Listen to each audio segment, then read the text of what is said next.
sou psiquiatra, o Pablo Roig, ele que comanda aqui junto com a Isilda Alves, o bloco, né? Ele que é o consultor, né? Na sessão do Metrópole em Foco contra as Drogas, juntamente aqui comandando com a Isilda Alves, Pablo Roig, é, que é médico formado pela Universidade de Medicina de Santos, de Exatamente, Santos, hein? sim. Aham.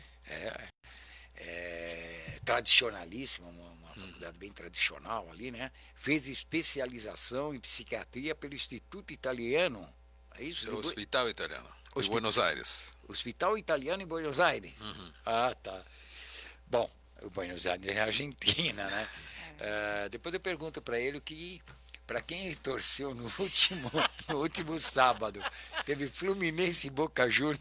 Olha, eu torci para que os dois perdessem, mas não consegui. É porque ele torce pro Independente. Não, é River.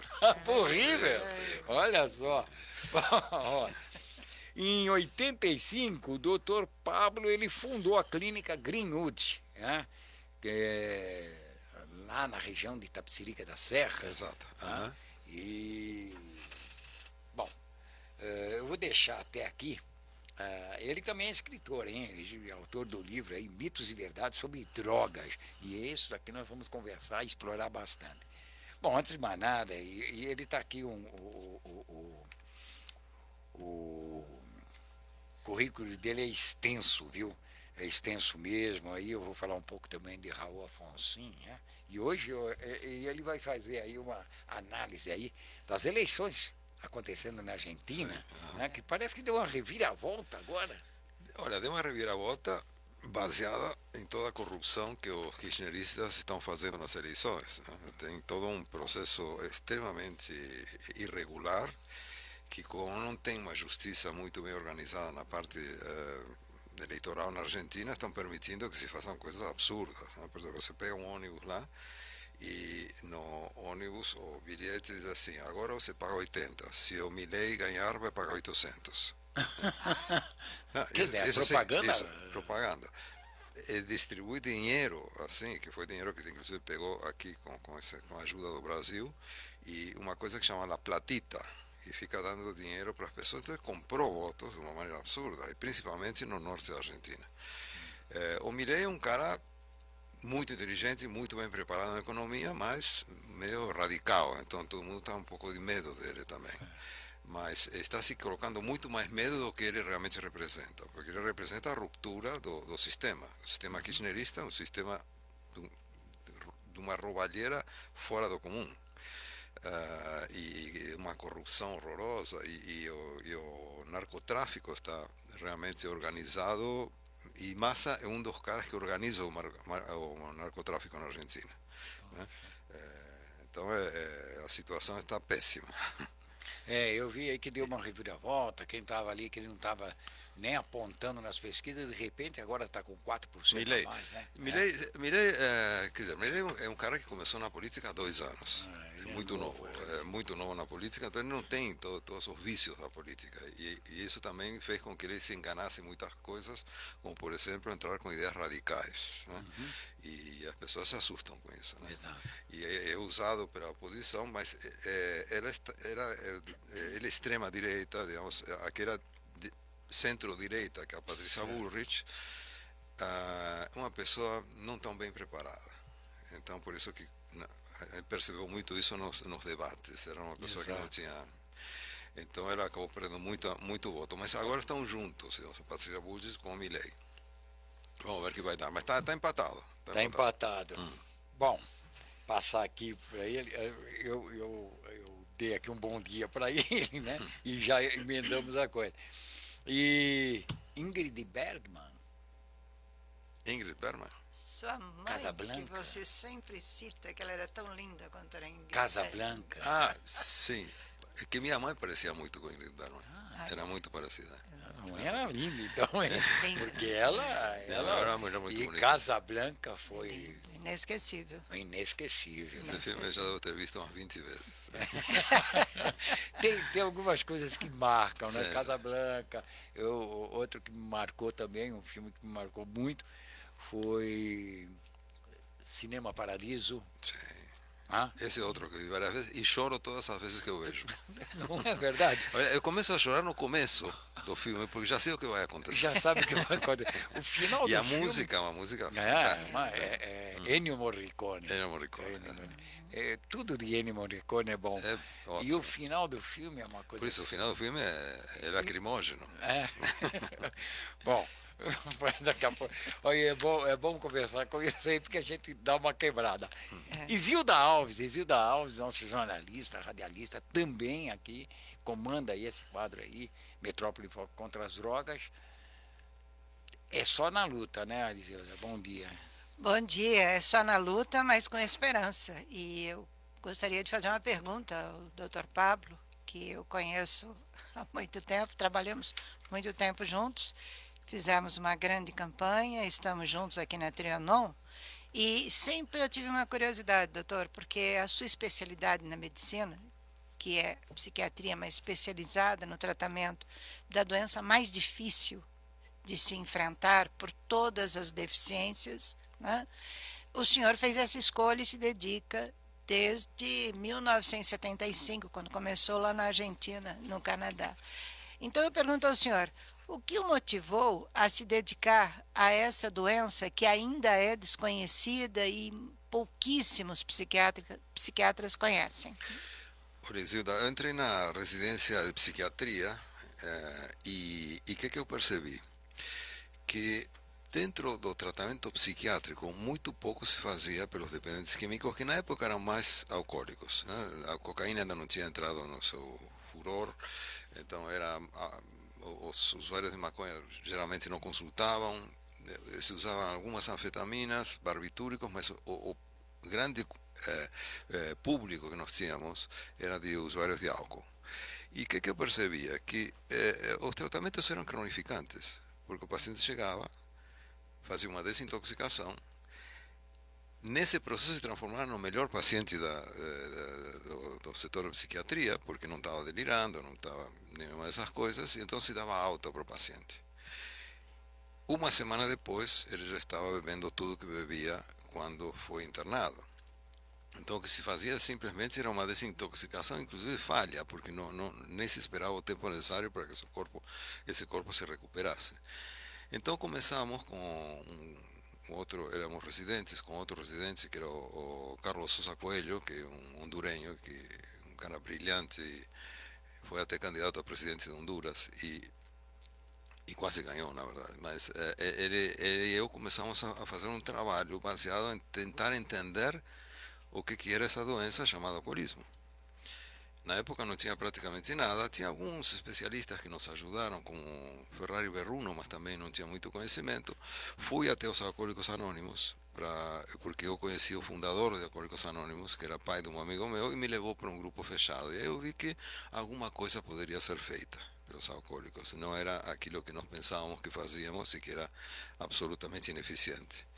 E então comecei a me dedicar, através do alcoolismo, a entender essa patologia que modifica a pessoa em todos os aspectos e que muda valores, crenças e prioridades, além de criar uma série de outras patologias associadas e acabar com a estrutura biológica do paciente. Então se transformou num desafio. Depois disso, como não tinha muito aonde aprender, as Nações Unidas me deram uma bolsa para ir para o instituto que na época era um dos melhores que existia em Toronto, a Addiction Research Foundation, e lá tive um treinamento muito interessante, vi muitas das coisas que se faziam, mas ainda o foco era o alcoolismo lá, ainda. Isso no ano 82, né? Em 85 vim para cá, montei a clínica e com a ajuda de uma pessoa que é um dos pioneiros da dependência química, que aliás fez aniversário ontem, né? Eduardo Calina, 86 anos, fez ontem. Né? Ele realmente é um pioneiro nessa área. Eu também até me considero pioneiro porque não se fizeram muitas coisas até que a gente começou a estudar mais seriamente a dependência química. E ele é uma pessoa que tem uma compreensão, tem muitos livros escritos e muito fácil de compreender o que ele escreve e formou muita gente. E uma das coisas que ele fez também foi desenvolver um tipo de tratamento que é muito útil nessa área, que é o acompanhante terapêutico, né? O acompanhante terapêutico que começou sendo chamado de amigo qualificado e depois, por uma questão de que amigo não se paga, então eles mudaram o nome para acompanhante terapêutico. E é de extrema utilidade, principalmente na ressocialização dos nossos pacientes, né? Então, foi todo um processo de ir aprendendo. Aliás, eu continuo aprendendo, né? E um dos melhores professores que nós temos são os próprios pacientes, né? A gente tem que compreender o paciente, olhar o paciente, entender o paciente e clinicar. Clinicar significa se voltar sobre o paciente. E dessa maneira a gente consegue entender as variáveis que vêm acontecendo dentro de uma patologia que, como diz o Kalina, ninguém é original na sua patologia, mas tem as particularidades de cada um. Então nós temos que ir ajudando o paciente com foco assim na pessoa do paciente. Tem que entender, cada paciente é único. Exato. Em medicina a gente aprende que não existem doenças, existem doentes, né? Exato. Então, nós temos que prestar muita atenção em quem que tem essa doença e quais são essas características. E para isso, ajustar o tratamento para esse paciente. A gente faz isso em clínica com antibióticos. Você faz um antibiograma, né? Então, eu não vou dar qualquer antibiótico. Tem que dar antibiótico que essa bactéria que está afetando você tem mais sensibilidade para esse antibiótico. Na nossa área, isso não se faz. Inclusive, uma das coisas que a gente percebe é que se deixa muito de lado o tema diagnóstico, né? E são diagnósticos extremamente complexos, porque afeta a vida como um todo. Então, como você falou, Isilda, tem um artigo que chama O Trabalho Mais Difícil do Mundo, né?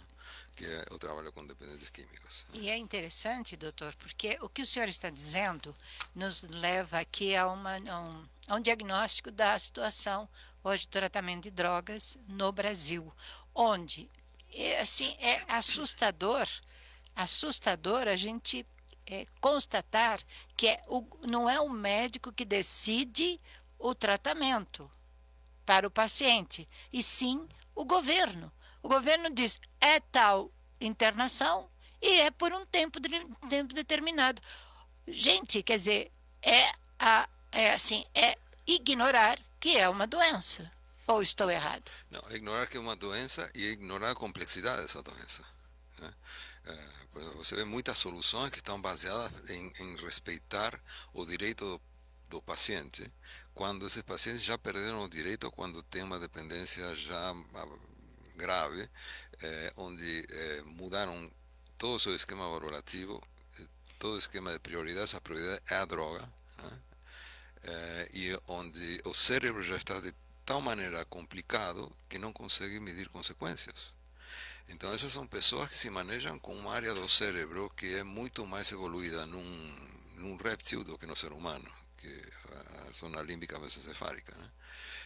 E a parte cortical, desculpa, que é o que realmente nos transforma em seres humanos, está seriamente afetada, muito machucada pelas drogas, por todas as drogas, né? E isso está evidente. Outro dia eu fui na CPI, né? Na CPI do crack. Claro, eu tive que levar lá alguns slides para mostrar exatamente o que acontece com o cérebro de um usuário, né? De um usuário de uma certa gravidade, digamos.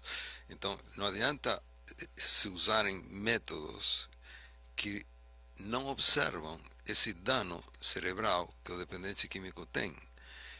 E a pessoa mais importante no mundo na área de dependência química, que é a Ana Volkov, ela em todas as palestras dela, apresentações dela, sempre diz: a dependência química é uma doença do cérebro. Então tem que se considerar isso. Se você não considera isso, você está dando, é como dar aspirina para um câncer, né?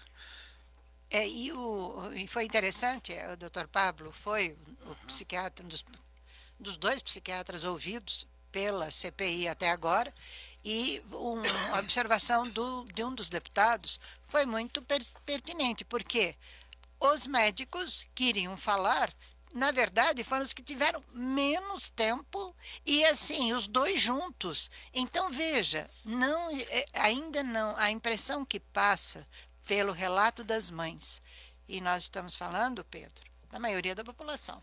Então, Maioria da população. Hoje não se tem uma dimensão, o governo trata de um distanciamento o dependente de droga que é assustador, porque não tem tratamento, não tem recuperação, isso para quem não pode pagar.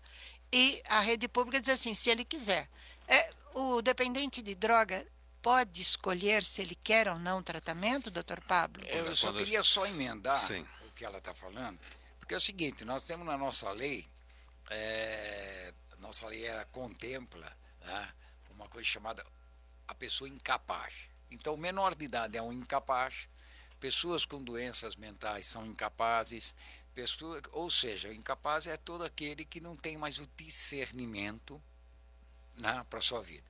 E aí, nós partindo dessa primícia, a gente vai chegar no dependente químico, que ele também não tem mais o discernimento, ele não tem mais controle da vida dele. Tanto é que ele sai para roubar, para poder usar droga. E é naquele momento da droga que ele. E ele está aí, ele se coloca numa situação subhumano, de vida subhumana, quer dizer, está degradado, ele não tem mais o direito de querer ou não. Tá? E o dever do Estado, a obrigação do Estado, saúde é obrigação do Estado. Tá? É dever nosso. Todo cidadão tem o direito à saúde, mas o dever de prover a saúde é o Estado. Tá? Como a educação, uma série de coisas. Então, partindo dessa premissa, doutor, dá para fazer uma analogia, mais ou menos, dessas coisas aí? O incapaz, porque seria um incapaz? claro, olha, é mais do que isso. O que é interessante é que eu, quando comecei a trabalhar nessa área, não tinha a possibilidade de fazer diagnóstico por imagem como tem hoje em dia. Sim. Então, quando você pega esses slides que eu vi na CPI, mostram claramente que a parte do cérebro que nos transforma em seres humanos, que é o nosso córtex, e principalmente o córtex frontal e pré-frontal, está seriamente alterado. Então, como disse o Kalina, é a neandertalização do ser humano. Então, transforma o ser humano num neandertalis. Traduzindo para o nosso público, o que significa isso? Claro, na evolução do homem, o homem é Homo sapiens. Antes disso, tiveram várias outras espécies e justamente o Neandertal é anterior. E o que tinha o Neandertal diferente do Homo sapiens? Uma testa muito menor. Então, quando você vê um crânio no Neandertal, você vê os olhos que parecem que estão para fora. Não é que estão para fora, é que a testa está para dentro porque o crânio acompanha o crescimento do cérebro. Então, você vendo as caveiras de Homo sapiens e Neandertais, você vê uma diferença significativa, principalmente na área frontal. A área frontal é a que nos permite usar os mecanismos mais elaborados do nosso cérebro.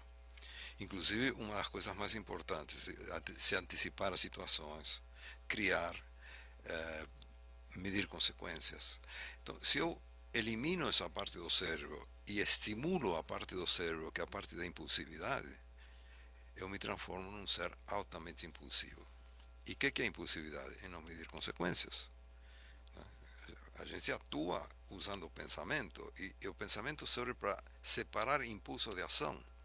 Então você tem impulso e a tendência é levar para ação. Só que o ser humano pensa e analisa se vai levar isso para ação ou não, para ver se é uma coisa correta, ética, boa, prejudicial, etc.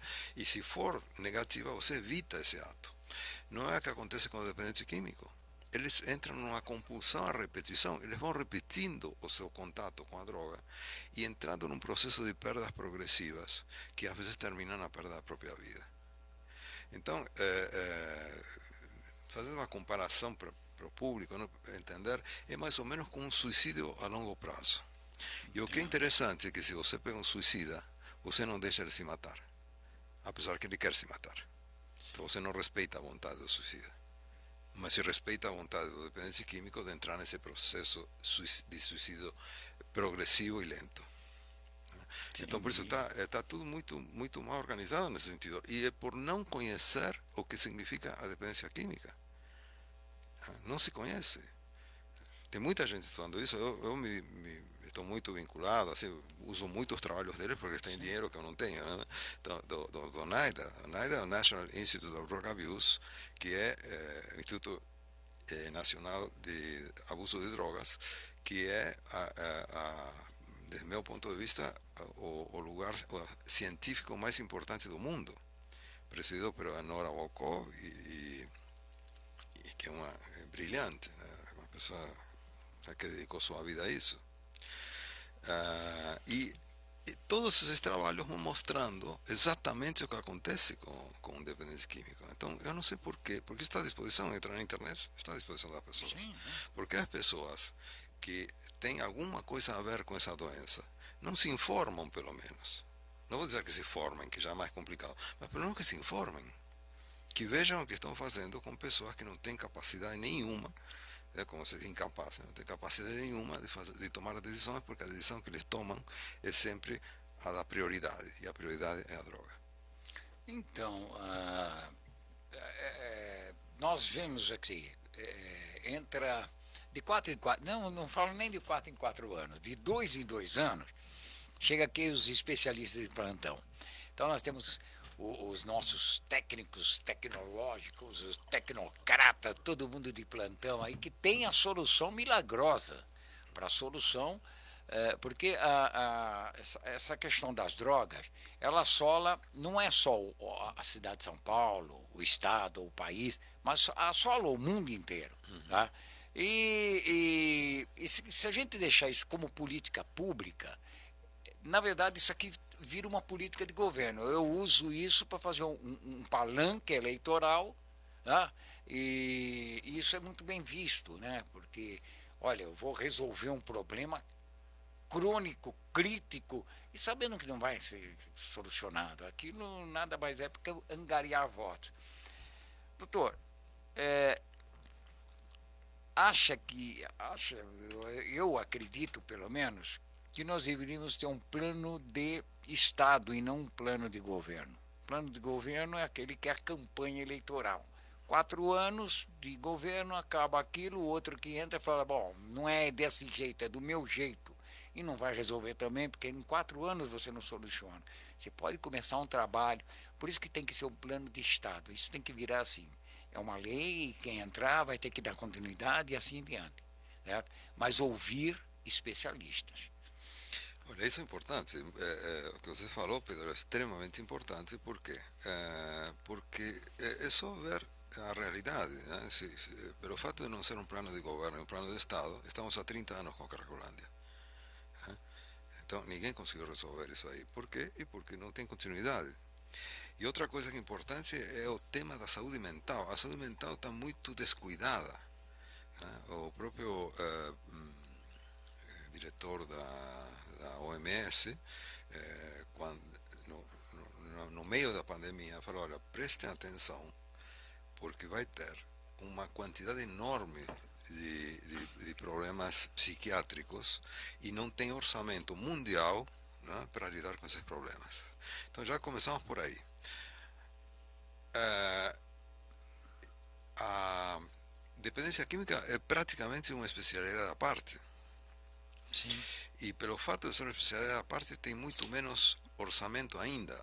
Então não tem estrutura para lidar com uma epidemia que estamos vivendo aqui no Brasil, que é a epidemia da dependência química. Eu, quando estava na CPI, fui perguntado se existia a epidemia do crack. Eu falei, não, o crack é a ponta do iceberg. Né? A epidemia é das drogas.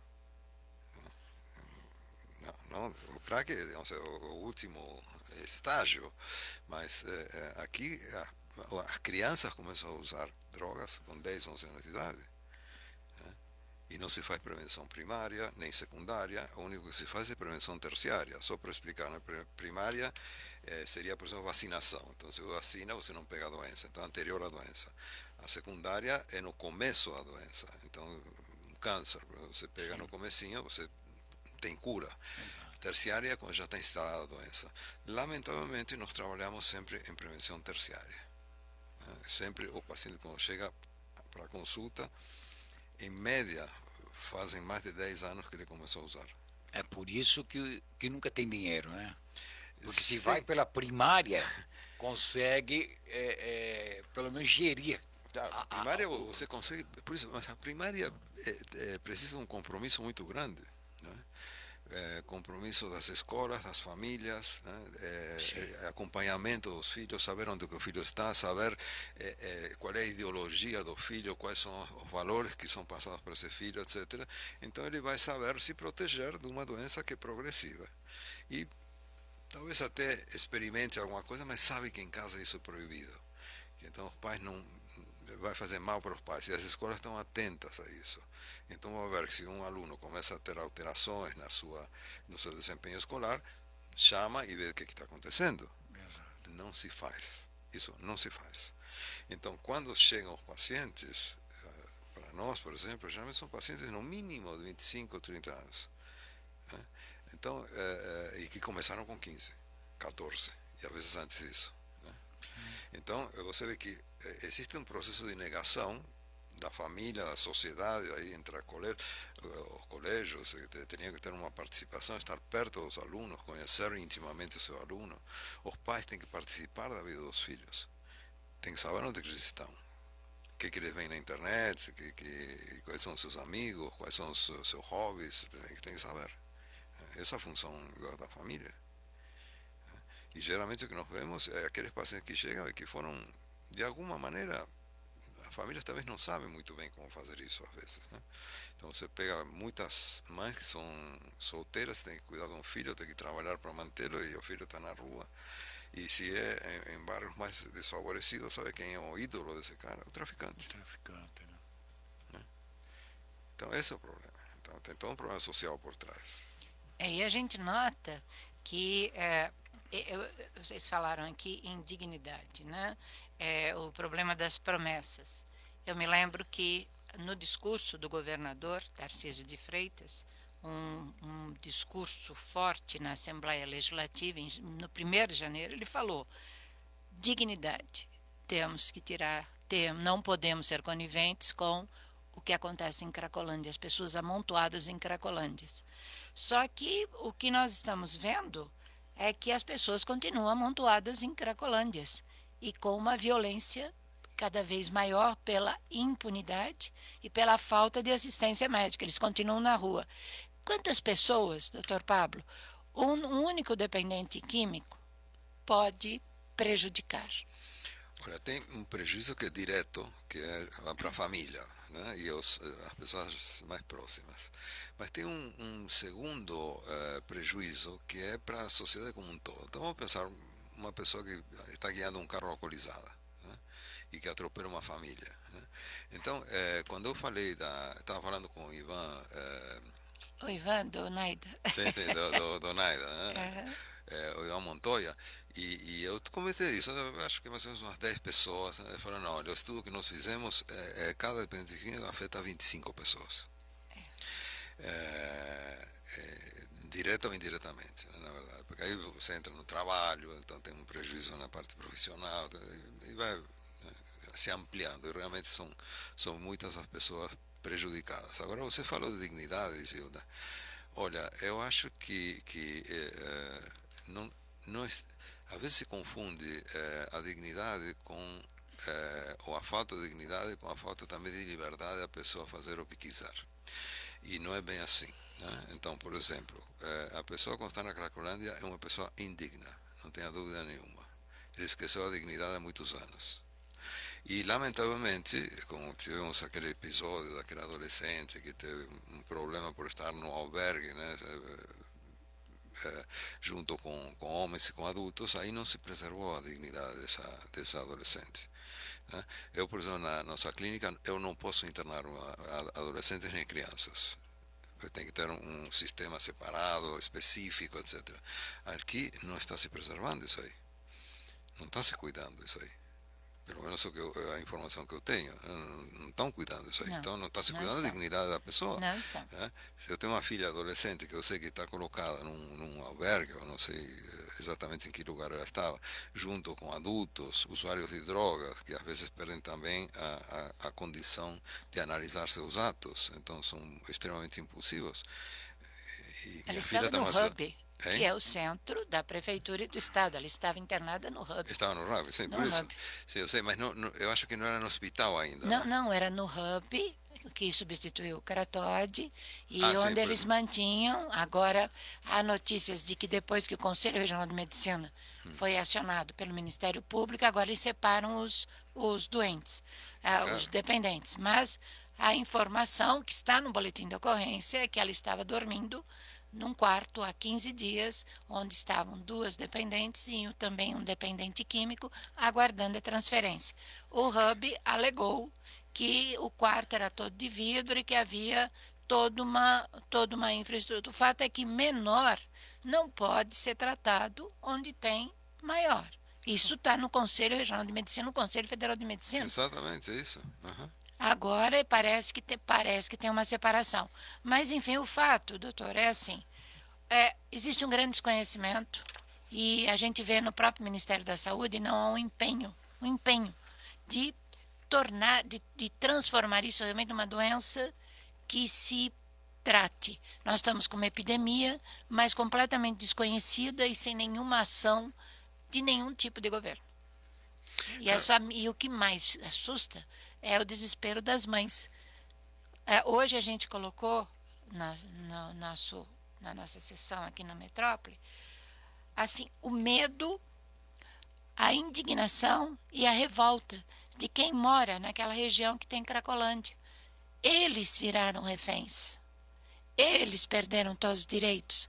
Eu ouvi uma mãe que disse o seguinte, no dia que foi o atropelamento lá no centro, ela disse, eu estava com meu filho de 7 anos e eu precisava entrar na minha casa, só que eu precisava atravessar no fluxo. E o meu filho estava tremendo. Ela foi pedir ajuda para os policiais falaram, nós não podemos, porque nós estamos atendendo outra ocorrência. E ela teve que chamar o marido, que teve que atravessar a Cracolândia com o filho em pânico. O filho não quer mais descer. Então, este é apenas um dos retratos desumanos de quando se ocupa uma rua.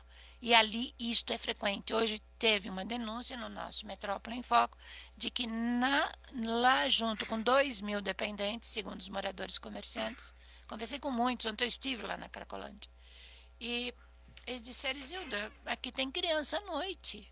Falei, mas como? Eles ficam junto com os pais que estão naqueles barzinhos que ficam abertos, porque para fumar precisa comprar o cigarro, e eles ficam ali. Então, é, que mensagem está se passando para essas crianças, doutor? Claro, olha, o modelo, a estrutura de personalidade vai se formando pela cultura. E a cultura familiar tem muita importância nisso. Então, quando você coloca modelos como esse, você já está condenando a pessoa a ter uma distorção valorativa. E a gente tem que se basear nos nossos valores para sermos seres humanos coerentes. Né? Então, você já vai deturpando e estragando totalmente a possibilidade de ser humano vir a ser uma pessoa com, com uma estrutura básica que permite que ele seja um ser social. Então você vai colocando cada vez mais gente na marginalidade. Né? E esse é o problema, porque as cracolendas cresceram muito. Né? Não é que diminuíram, cresceram. Então, realmente o problema é que se eu diz, bom, ok, é uma doença que não tem tratamento. Tem tratamento. O problema é que esse tratamento requer orçamento, estruturas institucionais que possam tratar essas pessoas, equipes que saibam exatamente como se trata um dependente químico, né? Um esquema até legal que ajude a entender que essa pessoa, pelo fato de ser incapaz, né, tem que ser protegida de si próprio. Né? E tudo isso é uma coisa que pode ser feita. Os trabalhos, olha, os trabalhos americanos, o NIDA tem 13 itens que dizem como é que tem que ser um tratamento. Para os que seguem esses 13 itens, tem um 70% de reabilitação nos Estados Unidos. Na nossa clínica tem 85% de reabilitação. Então, existe a possibilidade de tratar?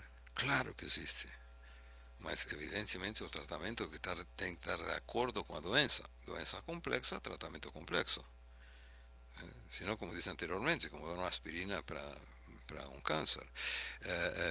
E para isso tem que ter vocação política, tem que ter uma política de Estado e não política de governo, né? Porque senão, cada 4 anos, quantos planos já vimos, né? Exato. E em 30 anos, até agora, continua tudo igual e aumentando, né? E se espalhando para a cidade, e se espalhando para outras cidades. Então, evidentemente, não está sendo eficiente o trabalho que se propõe. E quando você propõe uma coisa diferente, como eu fiz junto com vocês, então fomos lá e demos um projeto, eu não sei, mas acho que nem se viu esse projeto. Um projeto exigente, mas é a exigência necessária para tratar uma doença com essa complexidade. Esse projeto que foi enviado para o governo, é isso? Não, eu enviei Foi, o doutor Pablo entregou ao Sim, governador. criou, não, então, criou, fez um projeto. Sim, eu fiz um programa de tratamento que entreguei Sim. para O o vice-governador. vice-governador. Vice-governador. Vice-governador. Então, porque é o seguinte, doutor, todo ano a gente abre aqui espaço para começar pela legislação eleitoral, tá? E eu acho que isso aqui também, eu não sei se é na Argentina é a mesma coisa, bom, mas vamos lá. Mas o senhor é brasileiro, é mais brasileiro que argentino. Bom, tem as duas nacionalidades, vota nos dois países, eu não sei. Não, você sabe que eu sou residente aqui. Eu nunca fiz a nacionalização, apesar de que eu vivi mais tempo no Brasil que na Argentina. E tenho nacionalidade espanhola também. Ah, é? É. Ai, é o homem é do mundo. Bom, é o seguinte, nós abrimos, a legislação eleitoral, ela não permite que a gente trate as pessoas como candidato a prefeito, tá? Até que a convenção do partido dentro do calendário eleitoral homologue aquele determinado nome como candidato. Então ele fica sendo chamado de pré-candidato. O pré-candidato é meio assim, é uma cortininha de fumaça, porque já sabe que o cara é candidato. Então, Boulos é pré-candidato. Mas todo mundo, dificilmente, né, isso eu estou falando aí por minha conta e risco, dificilmente ele não vai ter o nome dele homologado como candidato. Ricardo Nunes é pré-candidato, mas ele tem o direito natural de disputar a sua reeleição. Então a gente sabe que isso vai acontecer. Mas a legislação nos proíbe, então vou respeitar a legislação. Nós abrimos aqui espaço para entrevistar todos os pré-candidatos, todos. Então nós temos pré-candidatos naturais aí e temos vários outros partidos que vão lançar os seus candidatos, seus pré-candidatos, né? Vão lançar seus candidatos, mas já tem seus pré-candidatos. E mesmo partido que a gente sabe que muitas vezes só está disputando a eleição e no segundo turno vai dar apoio a alguém, porque dificilmente ele consegue chegar, né? E a gente sabe disso, mas democracia é isso, ouvir todas as partes. Um dos temas que nós vamos abordar, né, é o seguinte: se esse pré-candidato ele tem um projeto de Estado, não um projeto de governo, mas um projeto que pode virar aqui, tem que virar projeto de Estado, para essa questão do tratamento de dependentes químicos. E tanto das drogas lícitas quanto das ilícitas, tá? Vamos deixar bem claro, né? Então, porque sempre se fala alguma coisa. Então, esse é um projeto. Eu gostaria que o senhor tivesse aqui conosco e toda vez que tiver o Ricardo Nunes, ou Boulos, parece que a Andréa Matarazzo também já se colocou aí como um pré-candidato. Enfim, nós vamos abrir espaço, olhar todos eles, conversar e entender o seguinte: o que você tem de projeto para isso? Porque é um problema que assola a cidade de São Paulo. Nós estamos perdendo o centro da cidade para o crime organizado. Qualquer cidade do mundo, o centro é um local de turismo, é um local de lazer, é um local de cultura, que gera muito emprego, que gera muita renda, né, e que acaba expondo o próprio município, a própria cidade, né? Como assim? Um cartão postal. Infelizmente, nós não usamos esse cartão postal que nós temos aqui. Nós estamos proibidos de usar esse cartão postal porque não pode fazer uma propaganda lá fora, aí daquele que sair dali entra na Praça da República às 10 horas da noite achar que ele vai arrumar algum restaurante ali. Ele vai arrumar um problema que ele não tinha, mas ele tem. Bom, enfim, e a ideia é essa, e pegar, e assim, eu quero um projeto, vocês têm que ter, e aquilo que falar nós vamos cobrar. Sim, olha, na verdade, o que acontece? É muita gente falando ao mesmo tempo. Então, eu acho que para uma pessoa que não é da área da saúde, às vezes deve ficar é, aturdido, né, assim, com Sim, todo esse tipo de informações, porque, volto a dizer, é uma doença complexa, esses tratamentos exigem muito dos profissionais e da própria instituição. Então, melhor que o vice-governador me falou, mas como é que eu faço isso para 1.000 pessoas? Eu falei, não, não faça para 1.000, faça para 100. Começa com sim, uma instituição de 100, depois vai aumentando com outras e vai formando gente naquela de 100. Né? Então, em 4 anos isso não se faz. Então tem que ser uma exato, política de Estado. de Estado. Então, mas alguma coisa tem que começar, porque senão o que estamos vendo? Estamos vendo que sempre tampar o sol com a peneira. Sempre, me lembro, eu estou aqui em São Paulo dessa última vez há 37 anos, né, quando fiz a clínica, mais ou menos 37 anos, e já vi várias campanhas. Né? Todas elas incluíam, depois de 30 anos atrás, quando começou a Cracolândia, a resolução da Cracolândia. E até agora, então, a gente tem que olhar para isso, então as coisas não são eficientes. O que está se fazendo não é eficiente. Então, que tal mudar isso aí? E uma das coisas importantes para isso é que tenha uma vontade também política no sentido de destinar orçamento para uma epidemia. Né? Olha a quantidade de dinheiro que se usou para a pandemia. Inclusive, às vezes, dinheiro muito mal usado, né? Com essas atividades de Sim. campanha, não sei o que não foram feitas. Bilhões e bilhões. E qual é o orçamento que se tem para uma epidemia que nesse momento está assolando o Brasil? Nós sentimos isso com as mães que nos procuram, Uhum. porque as mães dizem: olha, não tem vaga, não tem vaga na rede pública. Não. E aí a gente pergunta: mas como assim? E os casos são gritantes. Mas o governo, a última, é, o último release deles, falava assim: o Hub fez 5.800 atendimentos. Aí a gente olha e diz assim: mas o que, que é um atendimento? E fala da Cracolândia, mas o que, que é um atendimento, doutor? Olha, nesses 13 itens da Oneida tem um que é muito claro, que diz assim,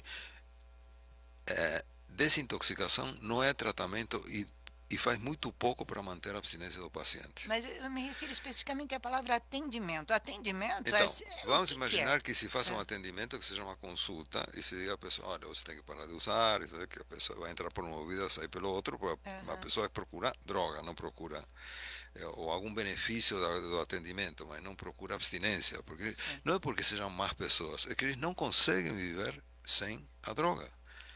Eles condicionaram o seu cérebro de tal maneira que a droga é necessária para eles. Então tem que se fazer todo um trabalho para ajudá-los a se desfazer desse condicionamento e ir montando um cérebro que funcione como deveria funcionar.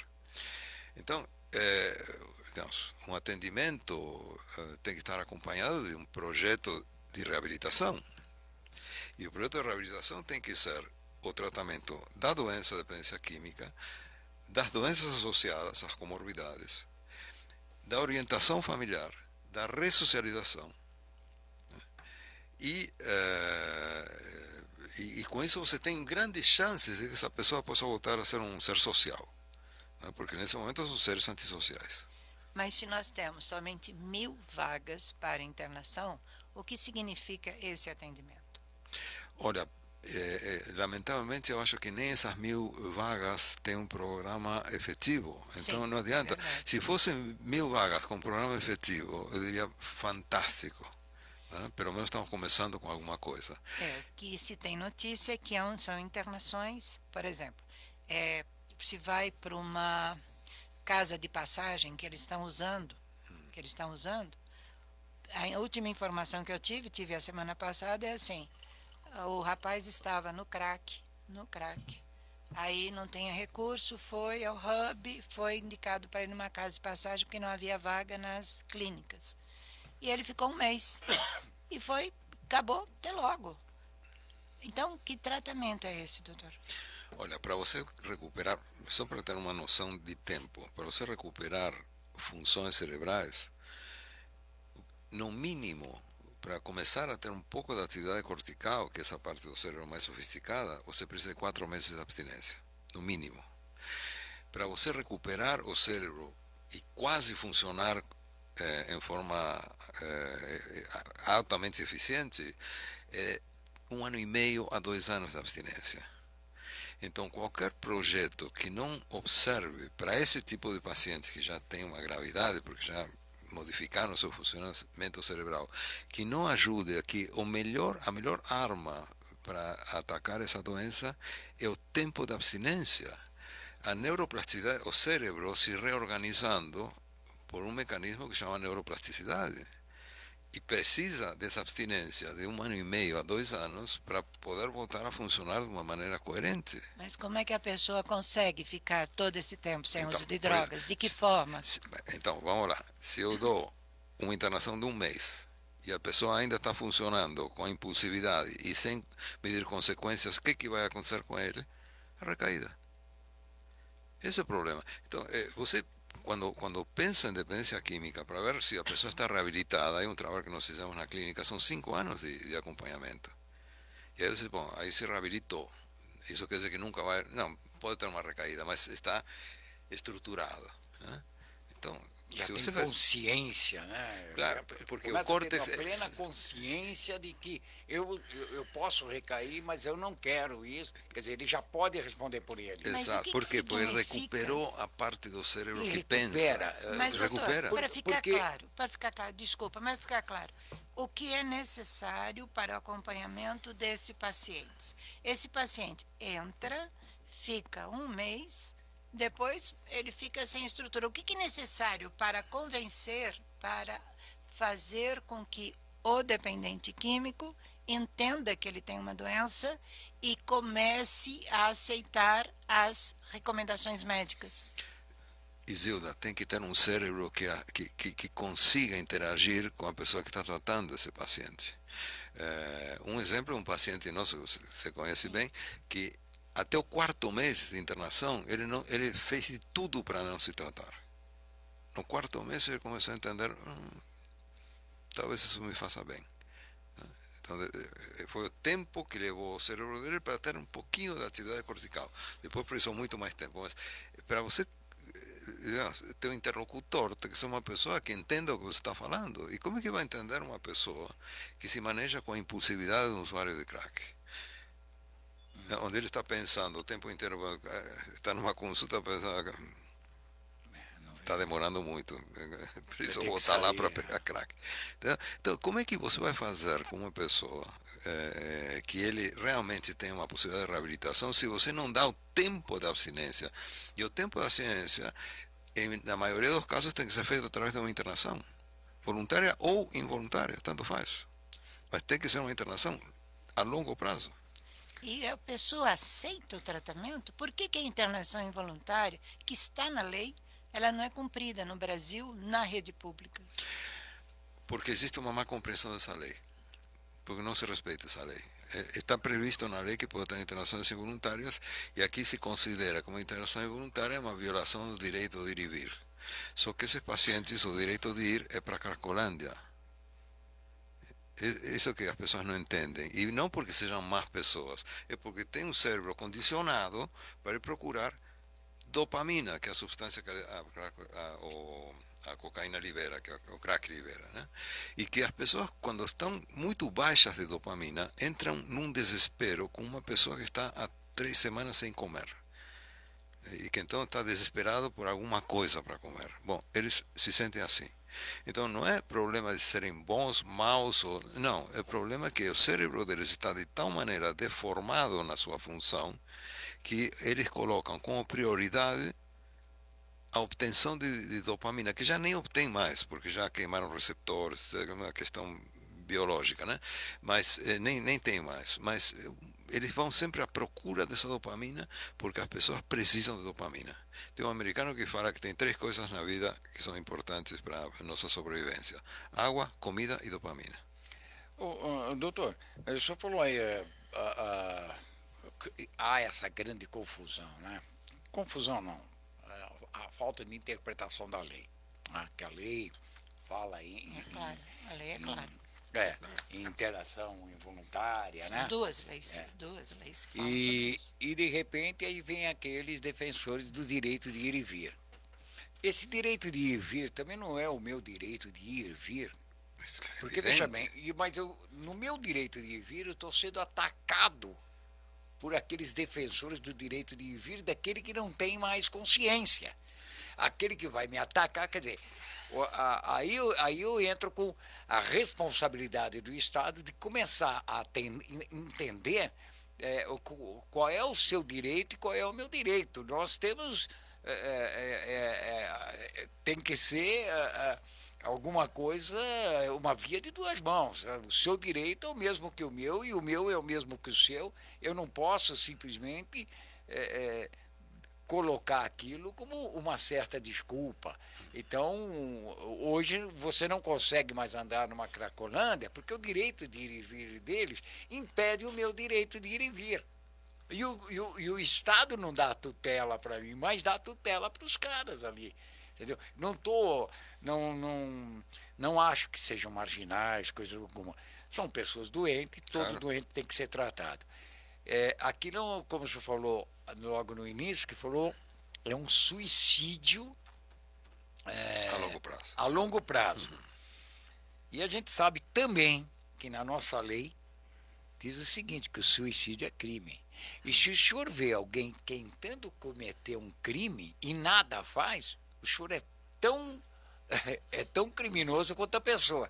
Ora, o Estado está vendo, a olhos, né, a olhos nus, ele está vendo ali na cara, a polícia, que as pessoas estão se drogando, estão se matando, que aquela droga também não cai de árvore, ela vem da mão de alguém. E esse alguém chama-se traficante. E o tráfico é proibido. Olha só o problema que se cria.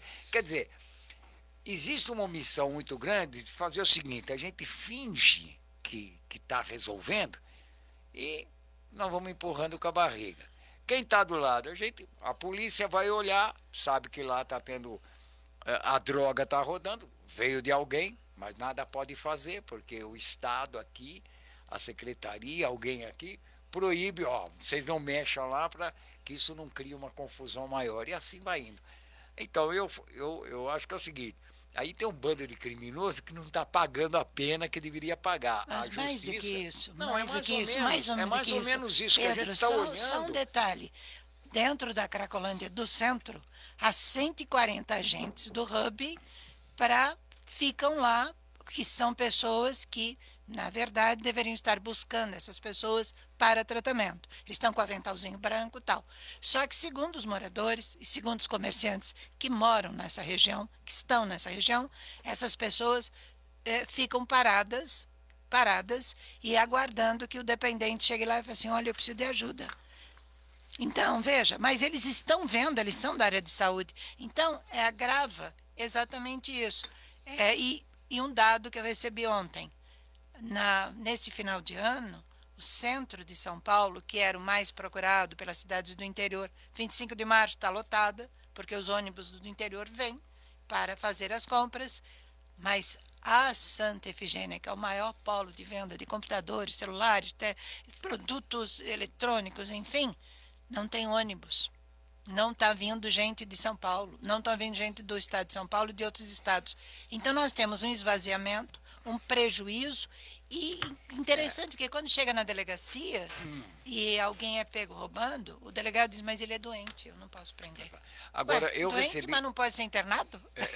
olha, tem algumas perguntas aqui. Opa, Já tem pergunta aqui. A Noêmia está perguntando o seguinte: por que só a polícia não resolve o problema da Cracolândia? Porque também não é só um problema de polícia, né? Não é um problema da segurança pública. Até porque, doutor, eu vou falar, nós temos aqui um contato direto com a Secretaria de Segurança Pública, fica mandando material para nós. E muitas vezes colocam, olha, estamos trabalhando. Eu estou entendendo que o que eles mandam aqui para nós, estamos trabalhando. Nós apreendemos aí Toneladas. Eles num falam toneladas. hotel, lá no centro, um fulano com 224, 230 tijolos de maconha. Ó, a polícia trabalhou, foi lá e prendeu o cara com 230 tijolos de maconha. Ah, é, a polícia, agora tirar a maconha do lado, tirar a droga, mas a polícia prendeu na Osório. General Osório 28 mil peças roubadas de moto, tá? E apreendeu três receptores, né? Sim, É. receptores. Então, aí eu falo, bom, se isso está acontecendo no centro, tudo bem, a polícia está mandando que é um caso positivo, a polícia está agindo. Mas se isso está acontecendo no centro, como é que uma região central da cidade pode ter 28 mil peças de produtos roubados? Tem ali as pessoas que compram esses produtos roubados, ou seja, o crime está instalado ali. De repente, no hotel, tem 28 tijolos de maconha no centro. Como é que chega no centro da cidade? Porque isso você não vem de helicóptero, não vem, né? Você tem que chegar de carro e descarrega 28 tijolos. Para suprir quem? Então, a polícia está fazendo a parte dela em prender? Tá. Mas assim, não pode se vangloriar disso. Tem que olhar isso como uma grande derrota. Eu acho que o Estado tem que olhar isso como uma grande derrota. Olha aonde está chegando o crime organizado. E o secretário Antigamente, o Derrite, crime organizado ele trabalhava nas fronteiras. Hoje, o crime organizado está chegando dentro do meu bairro, dentro da minha casa, tomando conta de tudo. mas o secretário Derrite tem afirmado, tem declarado em todas as coletivas assim, este não é um problema só da polícia, tem que ter, cadê a saúde e cadê a assistência Não, social? não, aí, Né? eu tenho aqui, eu não sei se o senhor conhece, o deputado Altair Moraes, do Republicano. Ele coloca aqui que tem um estudo que foi divulgado pelo Instituto de Geografia e Estatística, o IBGE, por meio da Pesquisa Nacional de Saúde Escolar, que foi feito com alunos do 9º ano do ensino fundamental, cuja faixa etária está entre 13 e 17 anos, mostrou um crescente aumento ao consumo de bebidas alcoólicas e drogas na última década. Ou seja, de 2019, essa pesquisa foi, né? A experimentação ou exposição do uso à droga saltou de 8,2% nessa faixa etária para 12,1% numa década. O deputado ele já teve, até porque eles querem criar, ou estão criando, a Frente Parlamentar de Combate ao Crack na Assembleia Legislativa. E ele tem aí, ele está à frente aí de trabalhos sociais, de assistência e acompanhamento de dependente química, o que fez com que ele conhecesse de perto essas mazelas causadas pela dependência. Bom, enfim, a frente parlamentar soluciona alguma coisa, porque ela não tem poder a nada. É só uma união de pessoas que vão falar, ó, nós estamos aqui, queremos combater as drogas. Tá, mas aquele caso, não é uma política de Estado, senão vamos fazer leis para isso e obrigar o executivo. O executivo, que seria o governador, no caso da Alesp, o prefeito, no caso da Câmara Municipal, a cumprir aquilo que virou lei. Sim, Pedro, olha, tem várias coisas que são muito importantes, né? Eu acho que qualquer coisa que se faça é bem-vinda, pelo menos porque estamos podendo falar e expressar opiniões de gente preocupada com a situação social e a situação desses coitados que realmente sofrem dessa doença. E talvez seja um começo, por isso não sei se a frente parlamentar vai resolver alguma coisa, mas que as pessoas se juntem para poder falar a respeito, eu acho que já é um começo. Então eu acho positivo isso aí. O problema, volto a dizer, é tema de ser uma política de Estado e não de governo, como você falou muito bem, Pedro, porque isso leva muito tempo. Então não vai ser um governo que tem 4 anos que vai poder resolver isso aí. Mas talvez o que se consiga é colocar a semente. Né? Assim, Exato. a sementinha, e a partir disso que tenha, se formem grupos de trabalho que de alguma maneira estejam procurando encontrar soluções para esse problema altamente complexo. A ouvinte que mandou a pergunta falou da polícia. A polícia tem uma função, mas não é a única função necessária para resolver o problema da dependência. Então, tem um problema de criminalidade, não tenha dúvida. A droga hoje em dia é o terceiro negócio mais rentável do mundo. Né? Então, petróleo, armas e drogas. Então, tem um livro que chama Mac Mafia, que é um livro fantástico, que ele Meu nome, fala perdão? McDonald's, Ah, Mac Mafia. McBuffy. Eu não me lembro o autor agora, você sabe, lembra o autor? Não é? É um centro-europeu que é jornalista, fantástico o livro, e ele fala no começo do livro que 25% do orçamento mundial está na mão das máfias. Né? E a droga tem a sua máfia. O problema, por isso, não é um problema de polícia. Não esqueçamos que a cocaína é uma droga importada, não é feita aqui. Né? A folha de coca se planta em outros países fronteiriços, então entra pela fronteira. Então é importante também tomar algum tipo de atitude nesse sentido, porque são coisas que entram ilegalmente para o país. Por outro lado, todo o tema de recuperar as pessoas que já foram atingidas pela doença é extremamente necessário. E para isso precisa ter estrutura. Se não tem estrutura de saúde para isso, vamos continuar sempre na mesma situação. Então, são equipes multidisciplinares que têm que funcionar. Né? Onde se pense justamente na parte de segurança, na parte de controle do tráfico, porque esse esquema que se montou no Rio de Janeiro, que a polícia não pode subir aos morros, quem que está favorecendo isso? Quem se favorece dessa medida? Um jornalista falou que era como se tivéssemos diferentes países aqui dentro do Brasil, né? Com leis próprias, né? A irmã da Marielle, né, fez uma declaração dizendo não, aqui não pode usar capacete, porque, escuta, a lei é que tem que usar capacete de moto. Sim. Ali não, é outra lei. É outro governo, na verdade. Então está se criando. Agora, uma coisa que é importante, quando você falou, Pedro, de como isso atinge as outras pessoas não somente no direito de ir e vir, sino no direito de propriedade. Você vai ser roubado. E teu imóvel, se você mora lá perto, vai ser desvalorizado. Então você também, e o direito à vida também, porque de vez em quando. Então são direitos essenciais que não são respeitados. Propriedade de vida e ir e vir. A liberdade de ir e vir. E o senhor falou aí, por exemplo, a Clínica Granhote, ela tem 37 anos. 1985, mas o senhor montou a clínica em 85, mas, quer dizer, desde lá da tenra idade, tem se preocupado com ele.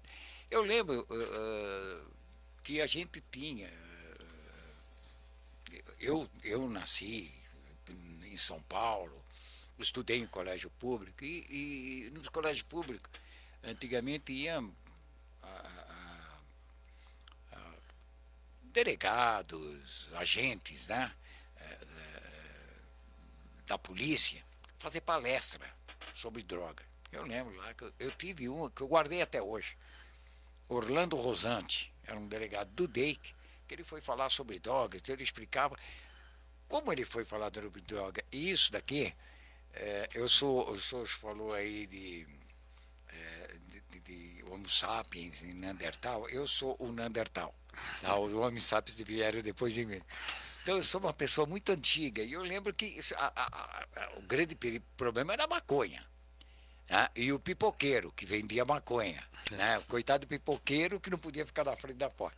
Então o doutor Orlando Rosante falava, olha, você está aqui nesse estágio, você fuma maconha, você dá uma subida. tá tudo legal, bacana. Na hora que desce, você desce um pouquinho mais, aí você tem que tomar dois, um para chegar aqui e outro para ir para lá. Falou, e assim você vai se viciando e se utilizando. Na minha época, o máximo que tinha eram os psicotrópicos e as bolinhas. Né? O pessoal falava, é bolinha, é psicotrópico. Eu tinha medo de quem vai vender bolinha, é coisa de. Né? É lógico que as coisas foram se modificando, a tecnologia, chegamos até um K9. A que ponto nós estamos chegando? A prevenção da escola, da família, das igrejas, que eu acho que até tem um papel fundamental, Sem dúvida, né? claro. Até porque é ali que as famílias também acabam se reunindo. Todo mundo, eu acho que todos os agentes da sociedade têm uma responsabilidade muito, muito grande em trazer esses valores que foram simplesmente esquecidos, largados. Né? As escolas têm que voltar realmente a ter, dentro da sua grade curricular, essas palestras, essas ações de prevenção, não só à droga, como de outras doenças. Tá? A droga traz aí o aumento das doenças sexualmente transmissíveis, tá? As DST. Isso aqui é um problema muito sério E para outras doenças psiquiátricas também. então, Esquizofrenia, depressão, e isso é quadros um bipolares. custo altíssimo para o SUS. Tá? É bom que se pense isso aqui como economia. Todo investimento é uma economia, não é um gasto que você vai ter ali. É muito mais. O senhor mesmo falou, pegar um câncer no início, ótimo, a gente vai lá, dar um tratamento, acabou. Se você pegar ele num estágio mais avançado, o custo de tratamento é outro, o tempo de tratamento é outro. E nem sempre o resultado é satisfatório. Tá? Então, até eu quero abrir essas entrevistas, doutor Pablo e Zilda, com esses pré-candidatos, mostrando isso aqui para ele. O que é que você tem de projeto sério para as escolas, para a família, junto às empresas, porque ali estão os funcionários, pai dessas pessoas. Então, quer dizer, você tem o funcionário, ele já não produz porque ele está preocupado com a família dele. Quer dizer, é uma escala tão grande que a coisa leva, né? E que eu gostaria de trazer. Agora, não essas intervenções primárias, secundárias e terciárias, não temos que começar aqui como projeto realmente, mas assim, projeto de governo. Sim. Alguém tem que ser responsável realmente por isso. Olha, com Isilda nós falamos isso para o... Para 500 mil pessoas. Sim, não, mas também para o... Para o vice-governador. Por vice. Para o vice-governador Não, Felício. e também também foi. para o coronel... Sim, para o Coronel Salles. O Coronel Salles, Então, vereador aqui na cidade claro, de São Paulo. Tem três coisas que têm que ser observadas aqui. Né? Qual é a ação desde o ponto de vista primário, secundário e terciário? Primário, informação, colégios, famílias, alertar as famílias, ajudar as famílias a entenderem geralmente o que acontece quando a pessoa está começando a usar drogas. Isso seria primário. Secundário é justamente perceber, participar da vida daquela pessoa que está começando a se desencaminhar. Você consegue nesse momento ter resultados excelentes, você fala de bons resultados, mas na sua secundária teria excelentes resultados. O que acontece? Ninguém faz absolutamente nada, porque a família se entra no processo de negação, o paciente também está negando, e o colégio, eu já fui em colégio e falei, mas aqui não temos problema de drogas. Né? Estatisticamente tem. Até nas empresas. Se você pega 10% da população mundial com tabagismo, 10% ficando curto, né? Tabagismo, alcoolismo e outras drogas, 10% da população mundial tem esse problema. Por que minha empresa não vai ter? Por que meu colégio não vai ter? Então, é uma negação assim, tão assim, clara, né, que faz com que aí a doença continue no seu processo evolutivo e acabe procurando tratamento a pessoa depois de 20 anos de estar usando. Então, o terciário é montar instituições, né, que de alguma maneira tenham excelência no trabalho da dependência química, que sejam eficientes. E E o para que a isso gente- tem que ter a estrutura institucional, tem que ter o pessoal especializado, tem que ter um processo de ressocialização, integrar a família no tratamento sempre, né? E no processo de ressocialização ajudar a pessoa a se reencaixar na sociedade. Sim. Reinserção sociofamiliar. Você está falando aí esse processo, essa coisa da negação, né? Porque todo mundo fala, não, comigo não, comigo não Preconceito da acontece. doença. Mas um dia Preconceito. vai bater a sua porta, É. certo? Nós somos, estamos aí abertos e a coisa um dia vai bater. Empresas negam, não, aqui nossos funcionários, aqui.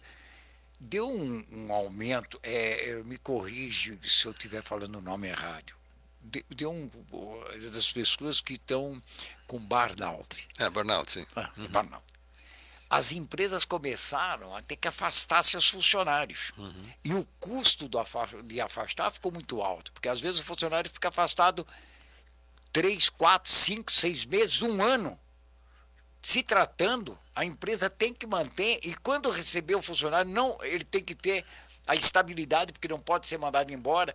E as empresas estão tendo um problema e começaram a perceber o seguinte: eu também estou suscetível a isso. Então, se nós temos um problema que veio aí, que é uma realidade, por que não essas empresas não têm um problema de um funcionário com problema de droga?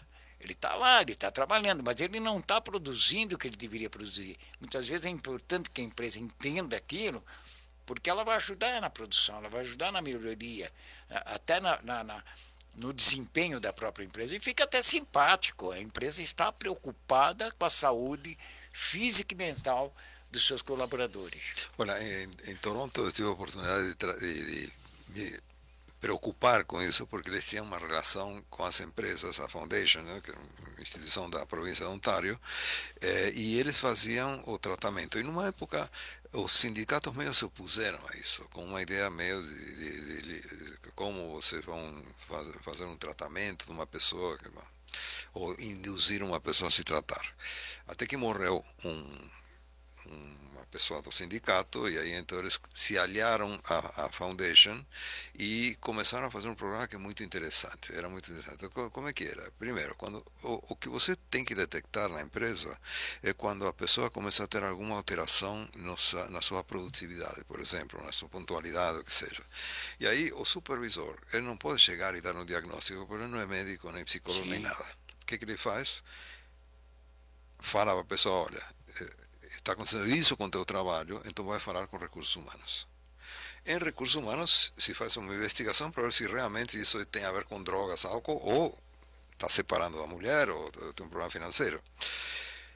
Se realmente ele tem um problema com drogas, ele é encaminhado para o tratamento com o compromisso de manter essa pessoa na sua função e sem prejuízo para a sua promoção, sempre que ele cumpra com o tratamento. Então, a instituição que fazia não passava nenhuma informação pessoal, porque isso é sigilo, não poderia, mas diz, ele está cumprindo ou não está cumprindo. Se ele cumpre, ele volta para o lugar.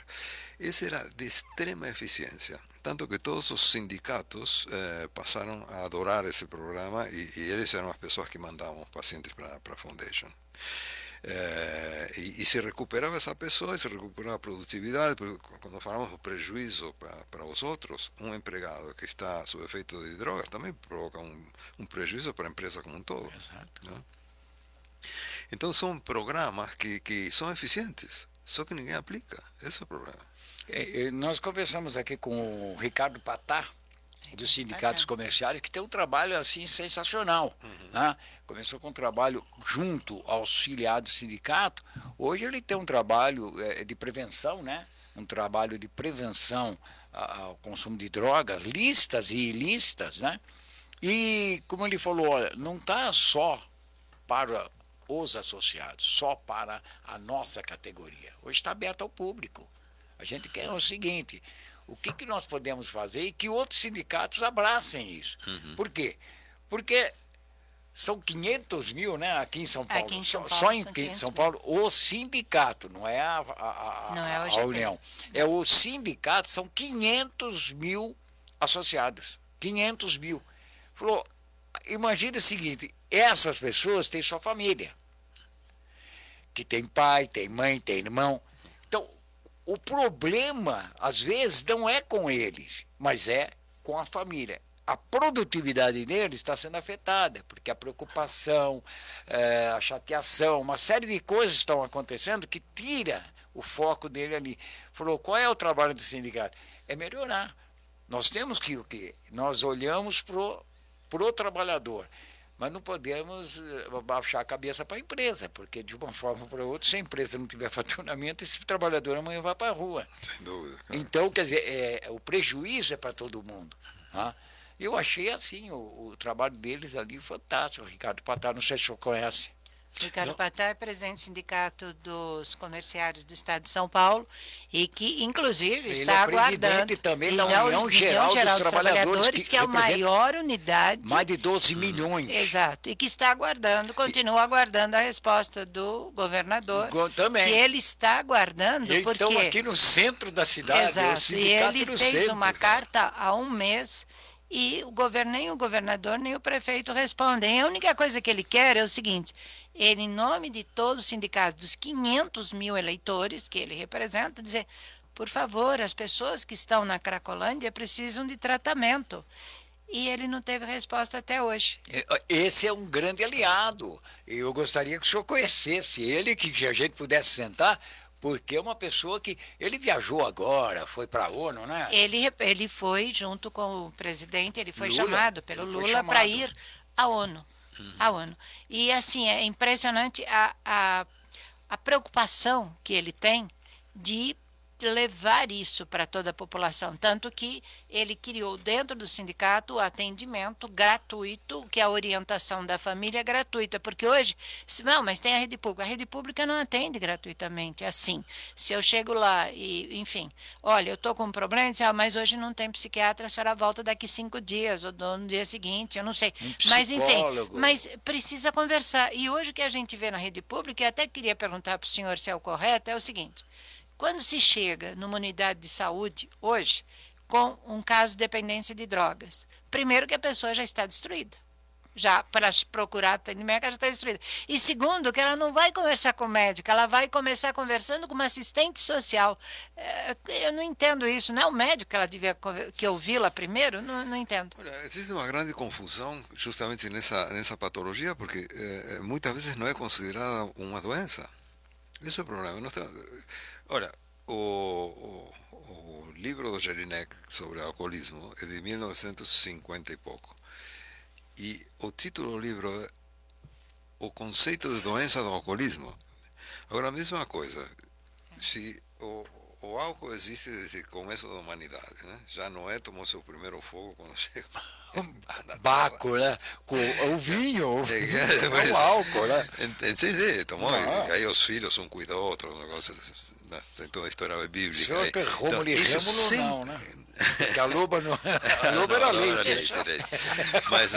Mas você vê, e em 1950 um cara tem que publicar um livro dizendo, essa é uma doença e tem tais características que a gente usa até hoje. Então ele faz uma descrição de toda a sintomatologia do alcoolismo em 1950. Tem alguma coisa errada. É interessante, você falava do Dr. Arnaldo, que em 1920 já estava tratando o câncer. Exato. Né? E você vê, e o alcoolismo é uma coisa que acompanhou a humanidade desde sempre. Né? E parece que é assim, é aceito, tem que dizer, né? que é uma doença. É aceito, é o tipo da droga que, olha, é aceita socialmente. O álcool é aceito, como o cigarro é aceito, mas o resto não é aceito. Não, é o seguinte, nada deveria ser aceito. Mas tudo o álcool aquilo que traz... mas está trazendo prejuízo para a pessoa. Sim. O álcool é aceito, o seu consumo, mas não o seu abuso. O abuso sempre foi condenado, esse é o problema. Então, mas como uma droga permitida, então o uso até tem um uso ritualístico, mas realmente o problema do alcoolismo foi, em algumas épocas da história, foi terrível. Sim, né? sim. Então, na época da 1929, da queda da Bolsa, que todo mundo começou no suicídio, bebia, se embriagava. na Revolução Industrial, porque, também sim. um pouco anterior, antes disso, na Inglaterra, o gin, né? O gin foi uma epidemia que no momento tiveram que tomar algumas atitudes nesse sentido. E também foi usada politicamente. Olha que interessante, você fala do vinho, né? Quando o governo militar na Argentina estava indo muito mal, um pouco antes das Malvinas, fizeram uma exposição no Centro de Exposições Agrícolas, que chama Mucho Vino Grátis. Olha a mensagem. Então, o que era? Você ia lá e tinha fontes de vinho. Então, você ia tomar vinho com umas canecas e aumentou 18% o consumo de vinho na Argentina. E tranquilizou a população. Assim como foi usado no oeste americano para conquistar os índios também, né? Então, tem... Doutor, nós estamos chegando em cima da hora. E já que o senhor falou em política, eu quero levar um político brasileiro, que eu acho que o senhor conheceu, que ele dizia assim: bebo porque é líquido. Se fosse sólido, como ele ia. Ele também gostava de algum. Ele gostava. Jânio Quadros, nosso. Bebo porque é líquido. Doutor, nós estamos chegando em cima da hora, Zilda. O papo é bom, olha, e tem. O pessoal aí perguntando aqui. Quero agradecer aí, então Marcelo Kassab, Ana Biatalder, Maria Olga Zanesco, Noêmia de Oliveira, Mara Menegoto, que vai estar também aqui conosco esses dias aí, o Acácio Vieira de Carvalho, o Nenê Ribeiro, Tiago Silva, bom, enfim, tá o pessoal aqui, todos eles falando, esse é um problemão, todos eles querem uma solução, procurando uma solução.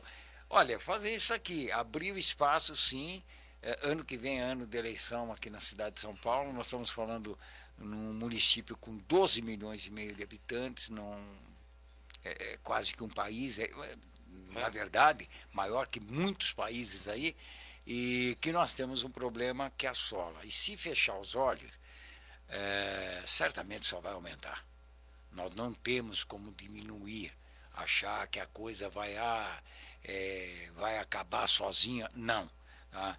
E outras drogas vão chegar, e aonde tem esse tipo de coisa, onde o Estado se omite, o crime organizado vai ganhar esse espaço e vai tomar conta. E nós não queremos isso, né? Nós queremos uma cidade. Só um detalhe, mais ou menos tem 150 novas drogas sintéticas anuais. Para saber como está se ampliando e sempre procurando drogas que sejam mais destrutivas e mais fortes, porque as pessoas vão procurando o efeito mais rápido, mais forte da droga, e aí apareceu os K, né? K2, K4 e K9. Não, a produção só está falando, falar mais próximo do microfone, porque senão nós... Não, mas deu para ouvir, né? Dá, né? Ok. Então, justamente, esse é o resultado justamente dos drug designers, desenhadores de drogas, e que estão procurando sempre drogas mais efetivas e mais imediatas. Né? E é um dano, um prejuízo enorme que está acontecendo com a sociedade. Bom, vamos ver aí. Acho que o projeto que a gente vai começar a cobrar, esse trabalho dentro das escolas, tem que ser algo fundamental em todos os sentidos. Pegar da mais tenra idade e mostrar o perigo que eles vão sofrer. Alguns podem até caminhar para a droga, entendeu? Mas certamente o trabalho vai ter muito mais sucesso, né? Do que prejuízo. Com as famílias a mesma coisa, tentar fazer isso, sei lá, arrumar com igrejas, núcleos, sociedade de amigos de bairro. Eu acho que levar essa conscientização das drogas, das doenças sexualmente transmissíveis, os nossos governantes têm que entender que a prevenção, prevenir é melhor do que remediar. Sem Isso dúvida. todo mundo já sabe. Vamos colocar em prática, né? Sem dúvida. Zilda, brigadão. Obrigada, Pedro. Obrigado, doutor Pablo. Obrigado a vocês pelo convite. Foi muito bom estar com vocês aqui. Ótimo. E eu gostaria que o senhor voltasse aqui quantas vezes quisesse também, né? Amanhã pode vir, não? Pode vir aqui. Eu vou chamar o Patá. Olha, dia 22. Dia 22 nós Ricardo estaremos Patá aqui. Ricardo com o Patá tiver aqui... Que dia que é 22? 22 de novembro. Não, mas que dia da semana? Eu digo por causa do meu paciente. 22 de novembro. E seria muito bom, porque é uma pessoa que ele tem aí Dia 22 de novembro é uma quarta-feira. De manhã? Esse De manhã, horário? de manhã. Eu acho que dá para ver. E aí seria bom, porque o Ricardo Patá colocar, entrar em contato, também quer abrir espaço aqui para discutir justamente isso. Plano de governo. Nós vamos parar, sabe? Não dá mais para aceitar.